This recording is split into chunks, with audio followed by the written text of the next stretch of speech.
Hello, everybody. Happy Black History Month. Today is day 2 of Khadijah Ali-Coleman reading poems, a poem a day from my books. Yesterday, I read a poem. I read a poem from my book, A Park Stands on All of Our Graves, that came out this past November. And today I'm going to read from For the Girls Who Do Too Much. This book came out in 2024, the 10th anniversary of my mother's passing.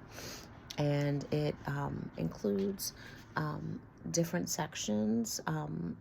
It's predominantly dedicated to my mom, and poems that reflect the grief of her passing, the relationship that I had with her, which was not that was very complicated, right?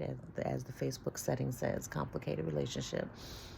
But it also speaks to the complicated relationships with the world that I was navigating, that I have been navigating, whether it's the world of work, this United States of America, the global world, the virtual world. And so this poem, an egotistical triptych, Triptych.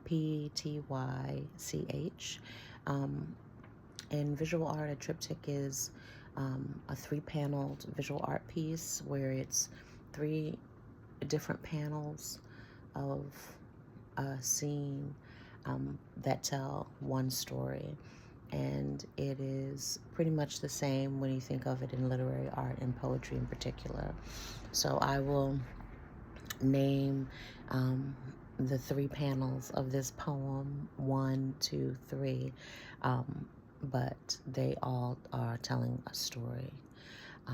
And this is an egotistical triptych. 1. Today I awaken before the singing of my phone's alarm, before the eye of the sun is fully open and the darkened sky sighs its last breath. My fingers flip through social media on automatic pilot, my mind wiggling into fighter stance, even without coffee, ready to spar. Up on Facebook, I respond to a post by posting a link about 8 towns of Black people in the United States that were either flooded or burned to the ground by white mobs. Entire acres of land pried from the dead hands of Black people after they were terrorized, murdered, and chased from their land.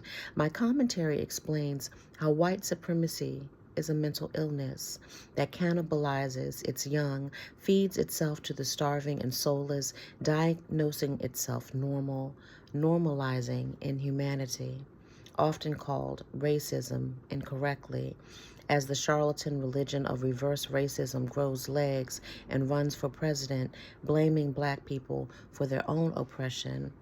I was called a lying asshole within minutes. It's now 8 a.m. 2.